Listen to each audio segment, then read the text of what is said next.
नमस्कार मित्रांनो, तुम्हा सर्वांचं पीएमसी मराठी चॅनलमध्ये मी स्वागत करते. आपण जीवात्मा जगताचे कायदे ह्या पुस्तकाचं वाचन करीत आहोत. मागच्या सत्रामध्ये आपण ह्या पुस्तकाबद्दल थोडक्यात काही माहिती घेतलेली आहे, पुस्तकाचं वाचन केलेलं आहे. तर ते आपण थोडक्यात एक रिकॅप बघूयात त्याचा, की त्याच्यात आपण काय जाणून घेतलंय ते. खुर्शीद भावनगरी यांनी हे पुस्तक लिहिलेलं आहे. खुर्शीद भावनगरी यांना हे पुस्तक लिहिण्यामागे प्रेरणा कोणी दिली, त्याचप्रमाणे या पुस्तकाचा नेमका येण्यामागचा उद्देश काय होता, हे आपण जाणलं. ईश्वराचे खरे कायदे काय आहेत आणि जीवात्म्यांशी आपण का संपर्क केला पाहिजे, हे पण आपण तेव्हा जाणून घेतलं. त्याचबरोबर आपण एक गोष्टही बघितली, ती म्हणजे एका म्हाताऱ्याची, ज्याचा पृथ्वी लोकात मृत्यू झाला होता आणि तो जीवात्मा जगतामध्ये गेला होता. तेव्हा त्याला ते कळलं सुद्धा नाही की आपण जीवात्मा जगतात आलेलो आहोत, आणि त्यामुळे त्याची होणारी जी धांदल असते तीही पाहिली, आणि त्याच्यानंतर जीवात्मा जगतात आल्यावर त्याचं मृत्यूविषयीची कल्पना कशी बदलली हे पण आपण पाहिलं. त्याचबरोबर विस्पी आणि रतू यांचा मृत्यू झाल्यानंतर, म्हणजे यांचा मृत्यू कसा झाला आणि ते जीवात्म्यांच्या जगतामध्ये कसे गेले, हेही आपण मागच्या सत्रामध्ये पाहिलं. तर मित्रांनो, आता आपण त्याच्या पुढील भाग बघणार आहोत. आज पुढचा मुद्दा आहे सप्तलोक किंवा प्रतल. आता ह्या सप्तलोकामध्ये 7 लोक आहेत. पहिला, दुसरा, तिसरा, चौथा, 5वा, 6वा आणि 7वा असे हे 7 लोक त्यांनी सांगितलेले आहेत. पहिला, दुसरा, तिसरा हे जे 3 लोक आहेत पहिले, त्यांचा जो स्तर आहे तो खालचा आहे. म्हणजे आत्म्याचा जो स्तर आहे तो खालच्या पातळीचा आहे. त्याच्यानंतर 5वा, 6वा आणि 7वा हे जे स्तर आहे उच्च पातळीचा आहे. म्हणजे इथं उच्च आत्मे तिथं राहतात. आणि जो हा चौथा स्तर आहे तो मधला स्तर आहे. त्याच्यात दोन्हीही प्रकारचे आत्मे राहतात, म्हणजे चांगलेही आत्मे राहतात आणि वाईटही आत्मे राहतात. तर आता ह्या प्रत्येक लोकामध्ये 10 पायऱ्या आहेत. म्हणजे पहिल्या लोकामध्ये 10 पायऱ्या, दुसऱ्या लोकामध्ये 10 पायऱ्या, अशा ह्या आहेत. आता तो जो चौथा लोक आहे त्या चौथ्या लोकामध्येही 10 पायऱ्या आहेत. आणि चौथ्या लोकातल्या 5 ज्या पायऱ्या आहेत वरच्या लोकात नेणाऱ्या आहेत, आणि खालच्या ज्या 5 पायऱ्या आहेत त्या खालच्या लोकात नेणाऱ्या अशा आहेत. असं हे ते त्यांनी लोकांचं वर्णन केलेलं आहे त्या सप्तलोकाचं. पण मित्रांनो, एक गोष्ट मी तुम्हाला इथे सांगते, की यांनी हे वर्णन जे केलेलं आहे ते फ्रिक्वेन्सीच्या, एनर्जी फ्रिक्वेन्सी लेवलवर केलेलं आहे. म्हणजे पहिल्या, दुसऱ्या आणि तिसऱ्या स्तरावरची फ्रिक्वेन्सी ही खालच्या पातळीची असते. एनर्जीची फ्रिक्वेन्सी खालच्या पातळीवरची आहे. म्हणजेच त्या ठिकाणी खालच्या स्तरातील, खालच्या एनर्जी फ्रिक्वेन्सी असलेलेच आत्मे तिथे जाऊ शकतात. आणि ज्यांची एनर्जी फ्रिक्वेन्सी जास्त आहे ते आत्मे 5व्या, 6व्या आणि 7व्या स्तरावर जात असतात. असं त्यांना एक प्रकारे या लोकांचं जी त्यांनी वर्णन केलेलं आहे त्यातून सांगायचं आहे. तर चला, तर आपण बघूयात ते स्तर कुठले कुठले आहेत, ते लोक कसे आहेत, ते प्रत्येक लोकामधली माहिती आपण जाणून घेऊयात. तर पहिला लोक आहे सर्वात काळा कुट्ट आणि पृथ्वीला जवळचं आहे. ते सर्वात भयानक असं ठिकाण आहे. उघडे, बोडके, खडक, सरपटणारे प्राणी, छिन्न विच्छिन्न शरीरे असलेले आणि भयंकर मनांचे आणि वाईट भावनांनी भरलेली मानवी आत्मे तिथे आहेत. त्यांची शरीरे आमच्यापेक्षाही बरीच जड आहेत आणि ते ओसाड प्रदेशात खडकांवर सरपटत काळ्या कुट्ट अंधारात राहतात. त्यांना प्रकाशाचा एखादा बिंदू कधीही दिसत नाही. असं हे पहिल्या लोकाचं वर्णन आहे. आता दुसरा लोक देखील भयानक आहे, पण पहिल्या लोक इतका काळोख नाही आणि तिथे असलेल्यांची शरीरेही इतकी जड आणि छिन्न विछिन्न नसतात. तेही खडकाळ गुहांमध्ये राहतात. एकमेकांचा द्वेष करीत वाईट घाणेरडी भाषा वापरतात. त्यांना प्रकाश आणि कोणत्याही चांगल्या गोष्टी दिसत नाही. तिसरा लोक सांगितला आहे थोडा आणखी चांगला आहे, पण तिथेही प्रकाश नाही. पहिल्या किंवा दुसऱ्या लोकांच्या तुलनेने शरीरे हलकी असतात. वातावरण कुंद आणि धुक्याने भरलेले असते आणि त्यांची शरीरे मानवी दिसत असली तरी म्हातारी आणि अपूर्ण दिसतात. तिसऱ्या लोकातील आत्म्यांना एकमेकांविषयी वाईट भावना असतात आणि प्रत्येक गोष्टींसाठी ते इतरांना दोष देतात. तिसऱ्या लोकात प्रथमच आलेल्या आत्म्यांना ते पकडतात आणि आपले गुलाम करून त्यांना आपल्या वाईट मार्गामध्ये मदत करायला लावतात. आता आहे चौथा लोक. हा मधोमध असलेला लोक आहे. तो बराचसा पृथ्वीसारखा आहे. तिथे दिवस आणि रात्र दोन्हीही असतात. या लोकामध्ये मानवी आत्मा आपल्या आयुष्याचा प्रवास सुरू करतो. लोक लोक 4 आणि पायरी 5 पासून वर किंवा खाली जाण्याची संधी तुम्हाला दिली जाते आणि ते पूर्णपणे तुमच्या हातात आहे, असं त्यांनी या ठिकाणी सांगितले. आता 5वा लोक ही स्वर्गाची सुरुवात आहे. पृथ्वीवरील एखाद्या सुंदर ठिकाणासारखं ते ठिकाण आहे. इथे स्वर्ग हा फक्त आपल्याला समजून देण्यासाठी शब्द वापरलेला आहे. सदा सर्व काळ आकाशात अल्प प्रकाश असतो. ह्या लोकातील आत्मे एकमेकांना मदत करतात. त्यांची शरीरे खूप हलकी असतात आणि त्यांना व्यंगे नसतात. तर 6वा लोक अत्यंत सुंदर आहे. सुंदर तजेलदार हिरवं गवत, झाडं आणि पृथ्वीवर न आढळणारी रंगीबेरंगी फुलं. एखाद्या उजेडाच्या दिवसाप्रमाणे नेहमीच तिथे भरपूर प्रकाश असतो. आत्म्यांची शरीरे जवळजवळ परिपूर्ण, अत्यंत हलकी असतात आणि ते सारे जण मिळून मिसळून प्रेमाने एकमेकांना मदत करीत आपल्याला आवडणारे काम करीत राहतात. जर तुम्ही 6व्या किंवा त्यावरील लोकांमध्ये असाल तर तुमचं अर्धजागृत मन म्हणजे सद्सद विवेक बुद्धी, जे तुमचं खरं आध्यात्मिक मन आहे, ते अशा तऱ्हेनं काम करतं की चौथ्या लोकाच्या खाली नेतील अशा तऱ्हेची पृथ्वीवरील पाप ते तुम्हाला करूच देत नाही. म्हणजे सद्सद विवेक बुद्धी जागृत असते आत्म्यांची. आता हा जो 7वा लोक आहे तो सर्वोच्च आहे. तो किती सुंदर आहे याची कल्पनाही पृथ्वीवरील लोक करू शकणार नाही. 7व्या लोकाचं सौंदर्य पाहावं तेव्हाच त्यावर विश्वास बसेल. ते शब्दांनी वर्णन करण्यापलीकडचं आहे. होय, ते कल्पनेच्याही पलीकडे आहे. ह्या लोकातील आत्म्यांची शरीरे सर्वात तेजस्वी, अत्यंत परिपूर्ण आणि तरुण दिसणारी आध्यात्मिक शरीरे असतात. ती ढगांसारखी हलकी असतात.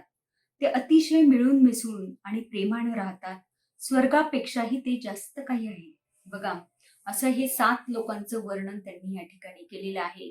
आणि पृथ्वीवर मृत्यू झाल्यानंतर एखाद्या व्यक्तीचा ती ह्या 7 लोकांपैकी कुठल्या तरी एका लोकामध्ये जात असते. मग तिच्या एनर्जी फ्रिक्वेन्सी कुठल्या लोकामध्ये मॅच होते त्या लोकामध्ये ती जात असते.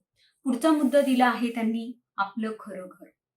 मित्रांनो, या ठिकाणी त्यांनी सांगितलंय की आपलं खरं घर हे जीवात्म्यांचं जगत हे आहे आणि पृथ्वी इथे ही आपली एक शाळा आहे. त्या शाळेमध्ये आपण शिकण्यासाठी आलेलो आहोत. आपले काही लेसन्स आहेत, आपल्याला काही म्हणजे शिकायचं आहे किंवा जाणून घ्यायचं आहे, धडे आहेत, आपल्याला पाठ काही गिरवायचे, ते शिकण्यासाठी आपण पृथ्वीवर येत असतो मित्रांनो. परंतु पृथ्वी हे आपलं खरं घर नाहीच आहे. तर जीवात्म्यांचं जग हेच आपलं खरं घर आहे, असं त्यांनी इथे सांगितलेलं आहे. पण पृथ्वीवर आल्यानंतर मात्र आपण जो लेसन शिकण्यासाठी पृथ्वीवर आलेला असतो, तो लेसनही आपण इथे पृथ्वीवर आल्यावर विसरतो आणि आपलं खरं घर काय आहे, कोणतं आहे, तेही आपण इथे विसरतो आणि पृथ्वी हेच आपलं खरं घर आहे असं म्हणून ह्या पृथ्वीवर आपण जगत असतो. परंतु एक गोष्ट चांगली आहे की आपल्याला ती स्मृती नसते.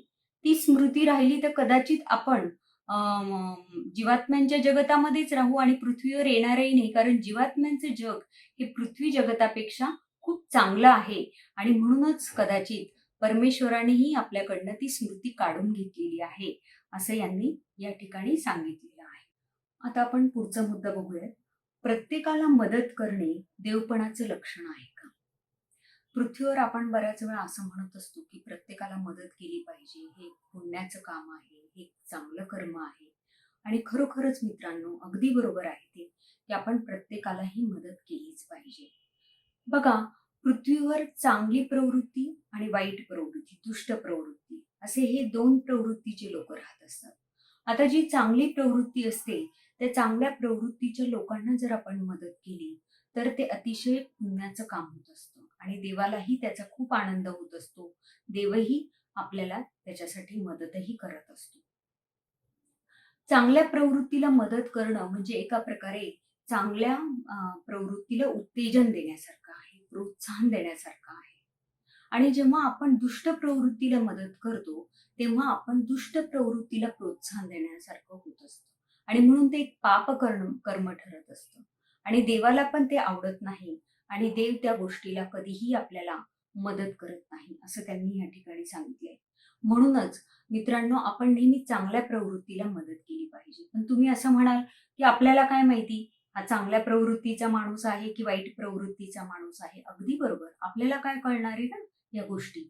तर त्याच्यासाठी त्यांनी एक उदाहरण दिलेलं आहे, की एक गरीब माणूस समजा रस्त्यावर भीक मागत असेल आणि तुम्हाला त्याची दया आली. तुम्हाला असं वाटलं, की तुम्ही त्याला मदत केली पाहिजे आणि त्यावेळेसच तुम्हाला असं वाटलं, की पण हा माणूस चांगला आहे का? याला मदत केली पाहिजे का? आणि हा दुष्ट प्रवृत्तीचा असेल तर? अशी तुमच्या आणि तुम्ही त्याला विचारलं, की "अरे बाबा, तू चांगल्या प्रवृत्तीचा आहेस का?" तर तो काही खरोखर खरं उत्तर देणार आहे का? तो जरी दुष्ट प्रवृत्तीचा असेल तरी?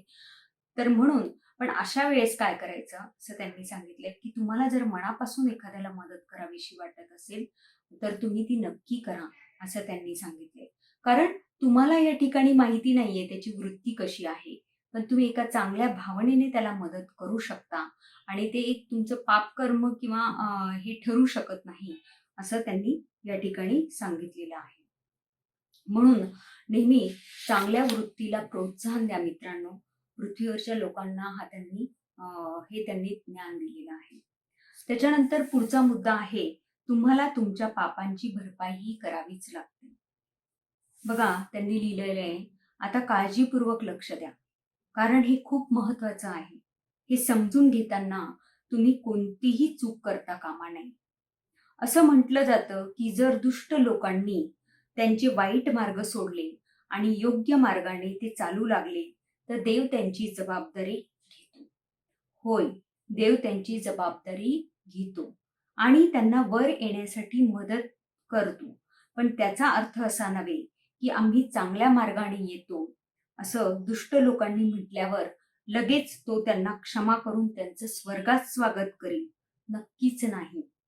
काहीही झालं तरी तुम्हाला तुमच्या पापांची भरपाईही करावीच लागते. पण जर तुम्हाला बदलण्याची खरोखरीच इच्छा असेल, तर देव तुम्हाला नक्कीच मदत करेल. तुम्हाला तुमच्या पापांचा खरोखरच पश्चाताप झाला आणि देवाची अशी खात्री पटली, की तुम्ही पुन्हा तुमच्या जुन्या मार्गाने जाणार नाही, तरच तसे होईल. असे झाले तरच तो तुम्हाला लवकर वर येण्यास मदत करेल. लवकर वर येणे याचा अर्थ असा नाही, की देव तुम्हाला सरळ उच्च लोकात घेऊन जाईल. त्याचा अर्थ असा, की तो तुम्हाला मार्गदर्शन करेल आणि योग्य रीतीने तुमचे कर्म कसे फेडावे हे तो तुम्हाला शिकवेल.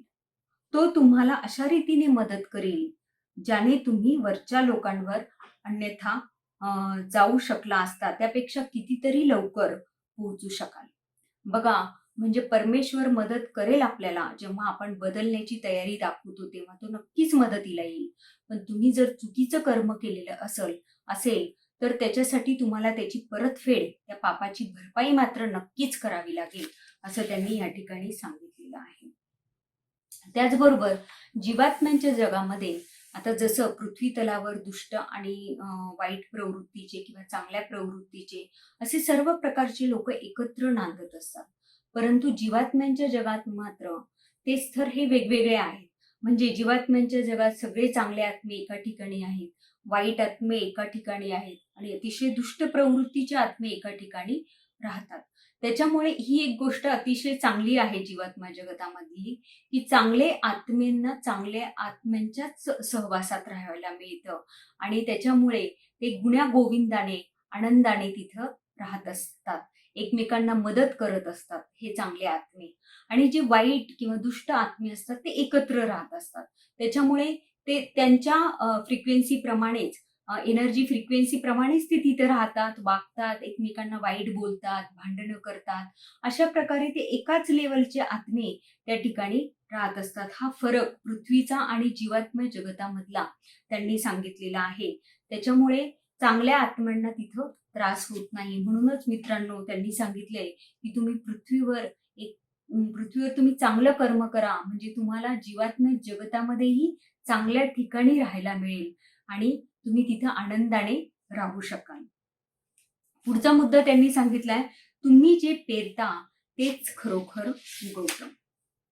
आपल्या सर्व शक्तिमान ईश्वराचे काही विशिष्ट कायदे आहेत, जे सर्व आत्मे बिनचूकपणे पाळतात. त्यातील सर्वात महत्वाचं आहे ते म्हणजे तुम्ही जे पेराल तेच उगवेल. सर्व शक्तिमान ईश्वर अतिशय दयाळू आणि प्रेमळ आहे. म्हणून मानवाने त्याच्या दयाळूपणाचा आणि प्रेमळपणाचा फायदा घेण्यास सुरुवात केली. पण देवानं तुम्हाला एक अर्धजागृत मन किंवा सद्सद्विवेक बुद्धी दिलेली आहे. हे अर्धजागृत मन जे पेराल तेच उगवेल ह्या तत्वावर काम करतं. तुम्हाला चांगल्यासाठी चांगलं आणि वाईटासाठी वाईट मिळतं. येथे कसलाही अन्याय नाही. जर तुम्ही चांगले वागलेले असाल तर तुम्हाला जीवात्म्यांच्या जगात आनंद मिळेल.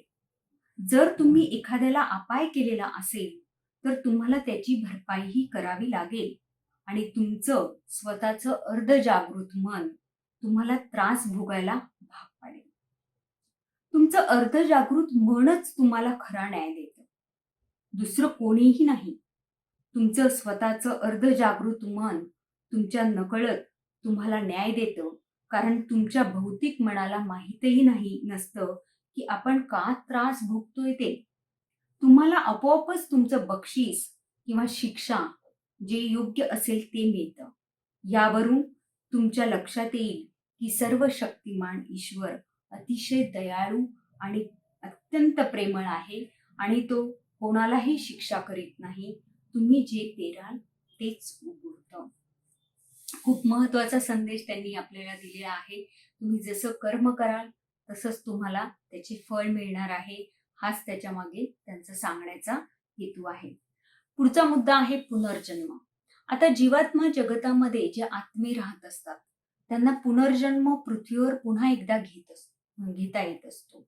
म्हणजे काही कालावधी गेल्यानंतर त्यांना काही गोष्टींचं लर्निंग करायचं असतं, एखादा पाठ शिकायचा असतो. त्यांच्यामध्ये ज्या काही कमजोरी असतात, म्हणजे आत्म्याची, आता एखादा आत्मा जर 5व्या स्तरावर असेल, 5व्या लोकामध्ये असेल तर त्याला 6व्या लोकात जायचं असतं. स्वतःच्या आत्म्याची प्रगती करून घ्यायची असते आणि ती प्रगती करण्यासाठी त्याला त्याच्यातल्या आत्म्यामधल्या ज्या काही कमजोऱ्या आहेत किंवा अवगुण आहेत त्या आत्म्यामधल्या, तर त्या त्याला सुधारायच्या असतात आणि त्याच्यासाठी त्याला पृथ्वीवर यायचं असते, तर तो पुनर्जन्म पुन्हा घेऊ शकतो. वास्तविक त्याला त्याच्या ज्या आत्म्याची प्रगती करायची असते ती तो जीवात्म्यांच्या जगतामध्ये पण करू शकतो, परंतु तिथला प्रगतीचा जो वेग असतो तो अतिशय कमी असतो आणि पृथ्वी तलावरील आत्म्याच्या प्रगतीचा वेग हा जो असतो तो त्याच्यापेक्षा जास्त फास्ट असतो आणि म्हणूनच पृथ्वी तलावरच जास्त करून आत्मे आपलं स्वतःचं लर्निंग किंवा शिकण्यासाठी पृथ्वीवरच येत असतात, कारण इथे त्यांची आत्म्याची प्रगती ही खूप वेगाने होणार असते आणि म्हणून ते पृथ्वीवर शिकण्यासाठी येत असतात. मग हे पृथ्वीवर शिकण्यासाठी जेव्हा येतात तेव्हा त्याच्यामध्ये ज्या काही कमजोऱ्या असतील किंवा त्याला जो पाठ शिकायचा असेल त्याच्यासाठी जी परिस्थिती त्याला निवडायची असते तो ती स्वतः निवडतो.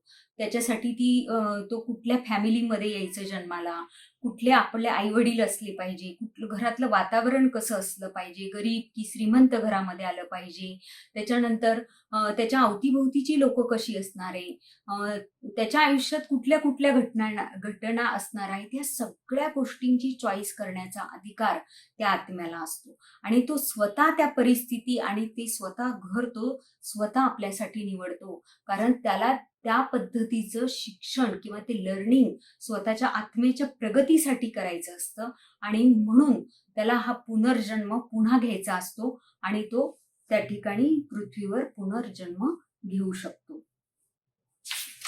त्याच्यानंतर पुढचा मुद्दा आहे की केवळ खऱ्या इच्छेनेच बदल घडू शकतो.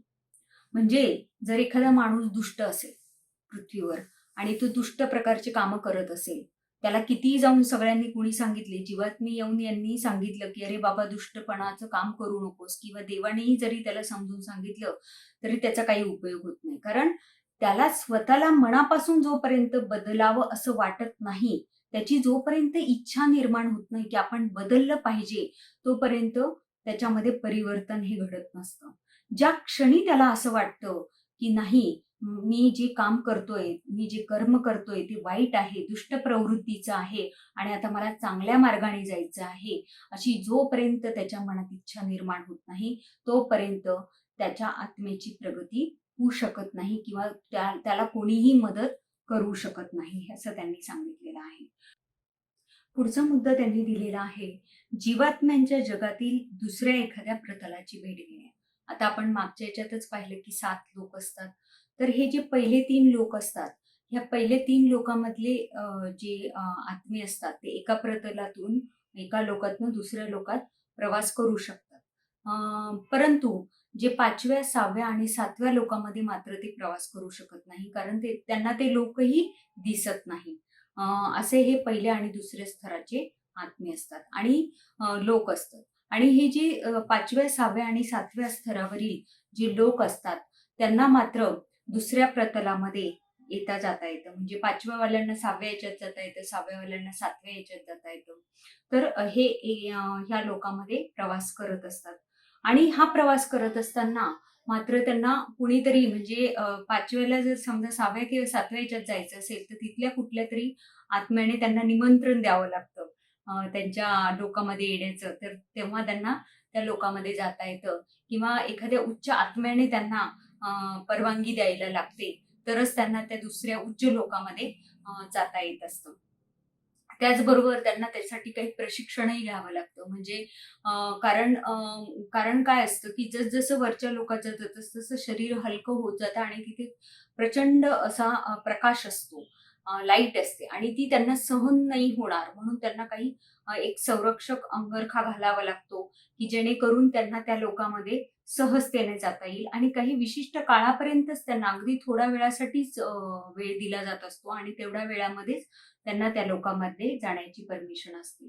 आता हे 5व्या किंवा 6व्या, 7व्या लोकांमधले लोक हे आत्मे हे पहिल्या, दुसऱ्या, तिसऱ्या स्तरामध्ये जाऊ शकतात. पण तिथेही त्यांना संरक्षण म्हणून काहीतरी कवच हे घ्यावं लागतं, की जेणेकरून तेथील दुष्ट आत्म्यांचा त्यांना त्रास होऊ नये. परंतु ते जाऊ शकतात. परंतु पहिल्या, दुसऱ्यावाले मात्र ते वरच्या लोकांमध्ये प्रवास हा करू शकत नाही. असं हे त्यांचं प्रवासाचं वर्णन त्यांनी या ठिकाणी या मुद्द्यामध्ये केलेला आहे. पुढचं आहे देवाचा न्याय. त्यांनी म्हटलंय, सर्व शक्तिमान ईश्वर खूप दयाळू, प्रेमळ आणि न्यायप्रिय आहे. कोणावरही कधी अन्याय करत नाही. बऱ्याच जणांना असं वाटतं की देवानं त्यांच्यावर अन्याय केलाय, कारण खरं काय आणि खोटं काय हे त्यांना खरं म्हणजे माहीतच नसतं. एवढ्या साऱ्या लोकांना देव अन्याय करतो आहे असं वाटण्यामागे हे खरं कारण आहे. बघा मित्रांनो, त्यांनी एका म्हणजे खरी घटना लिहिलेली आहे, की एक सुरेश नावाचा जो माणूस असतो तो पृथ्वीवर असतो आणि तो खूप प्रसिद्ध असतो पृथ्वी जगतामध्ये. तो खूप समाजसेवा करत असतो, दानधर्म करत असतो, लोकांना मदत करत असतो हर प्रकारे. म्हणजे तो एक पवित्र आत्मा त्या ठिकाणी मानला जात असतो पृथ्वी तलावर. आणि जेव्हा त्याचा मृत्यू होतो तेव्हा लोक खूप दुःख व्यक्त करतात की किती चांगला आत्मा गेला म्हणून. आणि त्याचबरोबर लोकांना त्यांनी खूप मदत केलेली असते आणि म्हणून लोकांना त्याचे खूप उपकार वाटत असतात आणि म्हणून खूप संख्येने तो जेव्हा मृत्यू होतो त्याचा खूप संख्येने लोक त्याच्या अंत्यविधीला येतात.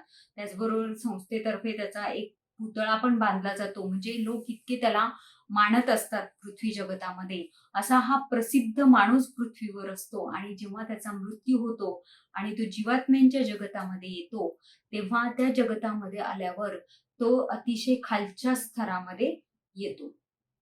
तेव्हा त्याला खूप नवल वाटतं, की अरे, आपण पृथ्वीवर तर इतकं चांगलं कर्म करून आलोय, लोकांना दानधर्म केलाय, मदत केलेली आहे आणि तरीही आपण खालच्या स्तरामध्ये का, खालच्या लोकांमध्ये का आलोय म्हणून.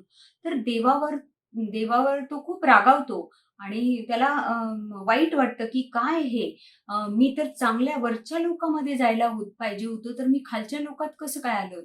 आणि म्हणून तो तक्रार करतो देवाला, की "अरे, तू माझ्या बाबतीत असा क्रूरपणे का वागलास?" तेव्हा तिथे एक उच्च आत्मा येतो आणि तो त्याला विचारतो, की "तू पृथ्वीवर जे कर्म केलंस किंवा जे पण काही काम केलेलं आहेस, तर ते करण्यामागे तुझा काय उद्देश होता?" तेव्हा तो सांगतो, की "मला स्वर्ग लोकात यायचं होतं. मला स्वर्गात जायचं होतं आणि म्हणून मी हे सगळं काम चांगल्या पद्धतीने लोकांना मदत करत होतो आणि पृथ्वी तलावरील जे धर्मगुरू आहेत, तत्वज्ञ आहेत, त्यांनी म्हटलेलंच आहे, की तुम्ही लोकांना मदत केली, चांगलं काम केलं, तर तुम्हाला स्वर्गात जायला मिळेल, असं तिथं सांगितलं आणि म्हणून मी त्या पद्धतीने तसंच केलं. तर याच्यात माझी काय चूक आहे?" तेव्हा ते उच्च आत्मा त्यांना सांगतो, की "तुझा हेतू हा चुकीचा होता. तुझा हेतू हा स्वार्थ होता. म्हणजे त्याच्यामध्ये स्वार्थ होता. तू स्वर्गात जाण्यासाठी ह्या प्रकारे ती सेवा लोकांना करत होता.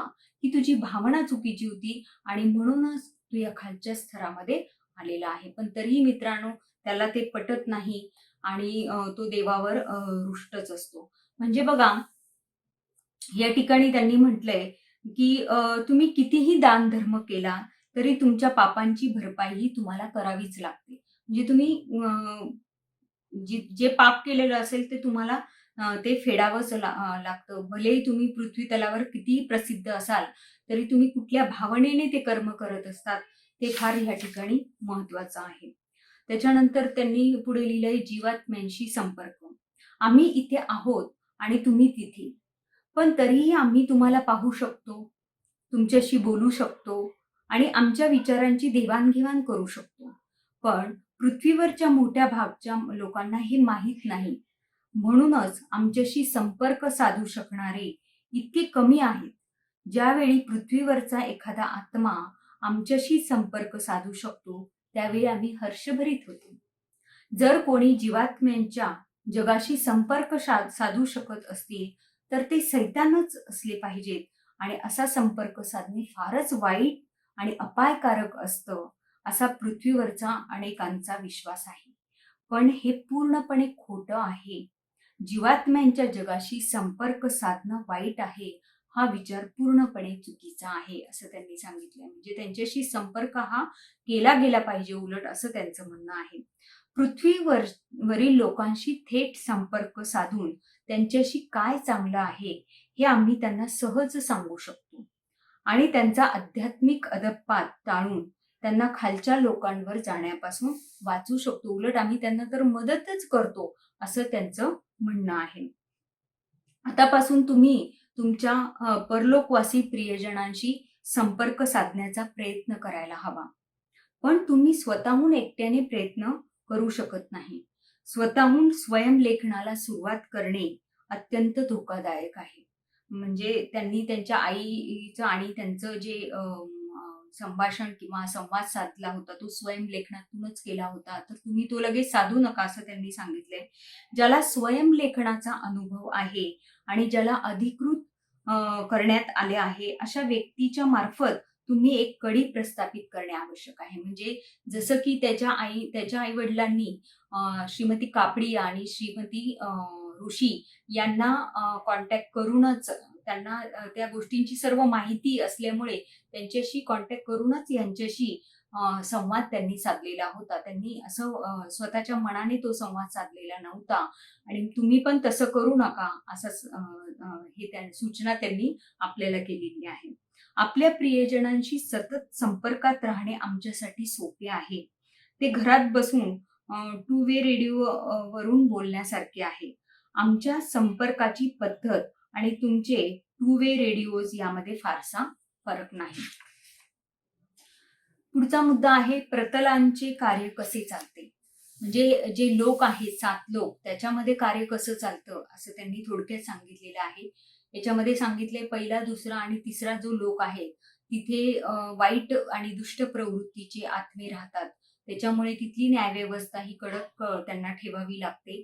त्याचबरोबर तिथं उच्च आत्म्यांची नेमणूक केली जात असते प्रत्येक लोकांमध्ये. पहिल्या लोकांमध्ये, दुसऱ्या, तिसऱ्या अशा तिन्ही लोकांमध्ये नेमणूक केली जाते, की जेणेकरून कोणाला काही मार्गदर्शन हवं असेल किंवा कसल्या प्रकारची मदत हवी असेल तर या ठिकाणी ते उच्च आत्मे त्यांना मदत करत असतात. आणि तसंच 5व्या, 6व्या, 7व्या लोकांमध्ये उच्च आत्मे राहत असतात. तसं त्यांचं एकमेकांशी काही भांडण होत नाही. ते आनंदाने उलट गुण्या गोविंदाने नांदत असतात तिथे. पण तरी ती न्यायव्यवस्था तिथे त्यांच्यावरही असते. पण तिथं अतिशय कडक असं बंधन कुणावरही नसतं. कारण सगळे चांगलेच आत्मे त्या ठिकाणी असतात. त्यांनाही काही मार्गदर्शन हवे असेल तर उच्च आत्मे त्यांच्या मदतीसाठी ठेवले गेलेले असतात. अशा प्रकारे आता हे जे विस्पी आणि ऋतू आहेत ते हे 6व्या लोकामध्ये आहेत असं त्यांनी सांगितले आहे. जेव्हा 1981 साली हे पुस्तक लिहिलं गेलं तेव्हा ते 6व्या लोकामध्ये होते आणि त्याच्यानंतर 1985 मध्ये ते 7व्या लोकामध्ये पोहोचले. म्हणजे त्यांनी आपल्या आत्म्याची प्रगती केलेली आहे. त्याचा स्तर हा उंचावलाय आणि म्हणूनच ते 7व्या लोकापर्यंत पोहोचू शकलेले आहेत मित्रांनो. पुढचा मुद्दा त्यांनी म्हटलाय, तुम्ही झोपलेले असतात तेव्हा तुमची झीज भरून निघते आणि तुम्हाला मार्गदर्शनही मिळते. पृथ्वीवरील प्रत्येक व्यक्तीला थोडा वेळ का होईना पण चांगली गाढ झोप आवश्यक असते. त्या झोपेमुळे तुम्ही आमच्याकडे येता आणि आम्ही तुम्हाला शांत होण्यासाठी मदत करू शकतो व मार्गदर्शन करू शकतो. ज्यावेळी तुमचे अर्धजागृत मन तुमच्या भौतिक मनावर मार्गदर्शन आणि सल्ला ठसवू शकत नाही, त्यावेळी आम्हाला तुमच्या भौतिक मनावर छाप पाडून तुम्ही काय करावे आणि काय करू नये हे स्पष्ट करण्यासाठी पराकाष्ठेचे प्रयत्न करावे लागतात. मात्र बहुतेक वेळा तुमचे भौतिक मन आमचा सल्ला आणि मार्गदर्शन नाकारते. कारण त्याला असं वाटतं की हा एक आपल्या मनातला विचार आहे आणि तो चुकीचा असू शकतो. बहुतेक वेळा तुम्हाला आमचे मार्गदर्शन समजू शकत नाही आणि बहुधा तुम्ही जे करायला नको तेच करता. हा तुमच्या पृथ्वीवरच्या आयुष्याचा सर्वात दुर्दैवी भाग आहे, जो तुम्हाला नेहमी खालच्या लोकांमध्ये नेतो. कारण तुम्ही आमच्या मार्गदर्शनाकडे दुर्लक्ष करता. तुम्ही विचार करता हे कोणाला कळणार आहे. जोपर्यंत मी पृथ्वीवर यशस्वी आणि श्रीमंत आहे तोपर्यंत माझ्यासाठी ते सुखच आहे. पण काही वर्षांच्या सुखानंतर काय होणार आहे याचा तुम्ही विचार केलेला आहे का? पृथ्वीवर तुम्ही फक्त थोड्या वर्षांसाठीच राहणार आहात, पण उरलेला काळ तुम्ही जीवात्म्यांच्या जगातच राहणार आहात. पृथ्वीवरील काही वर्षांच्या तात्पुरत्या सुखासाठी तुम्हाला जीवात्म्यांच्या जगात शेकडो वर्ष खालच्या लोकांमध्ये राहायचे का? पृथ्वीवर तुम्ही चांगलं आयुष्य का जगायला हवं हे समजून घ्यायला याची तुम्हाला मदत होईल. आपल्याला हर प्रकारे ते जागृत करण्याचा प्रयत्न करताय की तुम्ही अजून जागे व्हा, अजून तुम्ही झोपलेले असाल तर जागे व्हा, असा संदेश हा प्रत्येक मुद्द्यामधून त्यांचा आपल्याला मिळतो आहे. त्याच्यानंतर पुढे ते म्हणतायत, चांगल्या आत्म्यांना नकारात्मक आत्मे हे भुलवतात. बऱ्याच वेळा पृथ्वी तलावर जे दुष्ट प्रवृत्तीचे आत्मे असतात ते चांगल्या आत्म्यांना त्रास देत असतात. त्यांच्या भावना ह्या दुखावतात, त्यांच्या भावनांशी खेळतात आणि हे दुष्ट कर्म करत असताना त्यांना कसल्याही प्रकारची भीती वाटत नसते. ते हे कर्म करतच असतात. परंतु मित्रांनो, या ठिकाणी जीवात्म्यांनी एक सूचना दिलेली आहे. जे लोक दुष्ट प्रवृत्तीचं काम करतात त्यांच्यासाठी, आम्ही खालच्या लोकांबद्दल जे लिहिले आहे ते दुष्ट किंवा वाईट आत्म्यांनी पुन्हा पुन्हा वाचावे असा आमचा त्यांना आग्रह आहे. अशा अवस्थेत अगदी थोडे दिवस सुद्धा राहणे ही काही सोपी गोष्ट नाही. म्हणजे जीवात्म्यांच्या जगामध्ये जेव्हा तुम्ही याल आणि तिथलं जेव्हा तुम्ही पहिल्या, दुसऱ्या किंवा तिसऱ्या लोकांमध्ये राहावं लागेल तुम्हाला, तेव्हा ते काही राहणं सोपं नाही असं त्यांनी म्हटलंय. मग तुम्ही तिथे शेकडो वर्ष कसे काय राहू शकाल? तुम्ही पृथ्वीवर काही वर्षांसाठी स्वतःच्या सुखासाठी इतरांना त्रास देत असाल, पण तुम्हाला सर्वात जास्त कालावधी हा जीवात्म्यांच्या जगात घालवायचा आहे. पृथ्वीवर तर तुम्ही काही वर्षांसाठीच आहात, पण तुम्हाला नंतर वरतीच यायचं आहे. आणि मग तिथे त्या खालच्या स्तरामध्ये तुम्हाला खूप वर्षांचा कालावधी राहावा लागेल. मग तेव्हा तुमचं काय होईल असं ते म्हणताय. जर तुम्हाला तरीही दुष्टपणाचा मार्ग सोडायचा नसेल तर तुमचे स्वागत आहे. तो तुमचा स्वतःचा मूर्खपणा ठरेल. पण कृपया इतरांना तरी तुमच्या बरोबर खाली नेऊ नका. ते आणखीनच वाईट आहे, कारण ते तुम्हाला अगदी खालच्या लोकांमध्ये नेईल. स्वतःच्या स्वार्थी हेतूसाठी इतरांना त्रास देणे अगदीच चुकीचं आहे. वाईट आणि दुष्ट आत्म्यांनी आता सुधारायचा प्रयत्न करावयास हवा आणि त्यांना खराखुरा पश्चाताप व्हायला हवा. अन्यथा सर्वात खालच्या लोकाचा दरवाजा त्यांच्यासाठी सतार उघडा असेल. तुमच्या जगातील प्रसिद्ध व्यक्तीला जीवात्म्यांच्या जगात उच्च समजले जाणार नाही. इथे तुमच्या जगातील भिकारी एखाद्या राजापेक्षा किंवा अत्यंत सुप्रसिद्ध माणसापेक्षा वर असू शकतो. पृथ्वीवरच्या कीर्तीला जीवात्म्यांच्या जगात अजिबात किंमत नाही. किती महत्वाची गोष्ट आहे जी आपल्याला पृथ्वी तलावर राहून कळत नाही. आपल्याला जे दिसतंय त्याच्यावर फक्त आपण विश्वास ठेवत असतो, परंतु वरच्या जगात मात्र हे कायदे कानून फार वेगळ्या रूपात आहेत मित्रांनो. ते त्यांनी आपल्याला इथे छान पद्धतीने समजून सांगितलेले आहे. पुढचा मुद्दा आहे तुमच्या मनावर नियंत्रण ठेवा.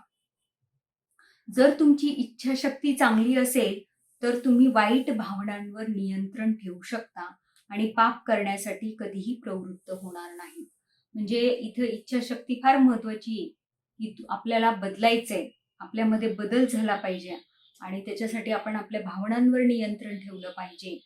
तरच तुम्ही वाईट प्रवृत्तीकडे जाणार नाही. तुमचं स्वतःच्या भावनांवरच नियंत्रण नसेल तर तुमच्याकडनं खूप साऱ्या चुका होतील आणि तुमच्याकडनं वाईट कर्म हे केले जाऊ शकतात. म्हणून त्यांनी सांगितले की इच्छाशक्ती फार महत्वाची आहे आणि ही इच्छाशक्ती आपल्याला मिळवण्यासाठी आणि आपण आपल्या भावनांवर नियंत्रण राखण्यासाठी ध्यान हे केलं पाहिजे मित्रांनो. ध्यानामुळे आपल्या भावनांवर आपला कंट्रोल येतो आणि त्याचबरोबर आपली इच्छाशक्ती पण वाढायला लागते, चांगली होते आणि आपण दुष्ट प्रवृत्तीकडे कधीही वळू शकत नाही. ही फार महत्वाची गोष्ट आहे. त्याचबरोबर पुढचा आणि आपण हा शेवटचा मुद्दा इथं घेऊयात आणि आज आपण थांबूयात. जीवात्मा जगतामध्ये आमच्या भावना, आम्हालाही तशाच भावना असतात जशा तुम्हाला पृथ्वीवर असतात. प्रेम, माया आणि दयाळूपणा. पण आम्ही आमच्या प्रियजनांवर आणखी गाढ आणि नितांत प्रेम करतो. मग ते जीवात्मा जगात असोत किंवा तुमच्या जगात.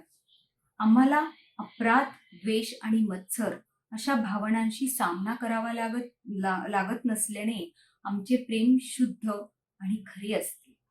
आम्ही प्रियजनांवर निस्वार्थपणे प्रेम करतो आणि त्या बदल्यात आम्हाला प्रेमाशिवाय दुसरं काहीही नको असतं. आता हे सर्व जे लिहिलेलं आहे ते विस्पो आणि रतू यांनी लिहिलेलं आहे आणि ते कुठल्या लोकांमध्ये आहेत तर ते 6व्या लोकांमध्ये आहेत. म्हणजे त्यांचा आत्म्याचा स्तर हा उच्च लोकांमध्ये गेलेला आहे आणि म्हणूनच तिथले आत्मे हे पवित्र आणि शुद्ध आहेत. म्हणूनच ते तिथलं वर्णन अतिशय छान करतायत की आम्हाला इथे सर्वांबद्दल प्रेम असतं आणि पृथ्वीवर तलावरील आमच्या प्रियजनांविषयी पण खूप प्रेम वाटत असतं, असं त्यांनी इथं लिहिलेलं आहे. इथे आम्हाला कसलाही मत्सर वाटत नाही.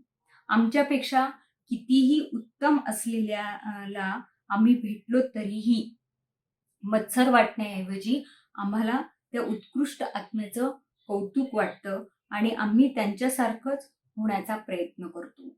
आम्ही आमची भौतिक शरीरे त्यागून जातो तेव्हा आमच्या सर्व वाईट भावना सोडून देतो.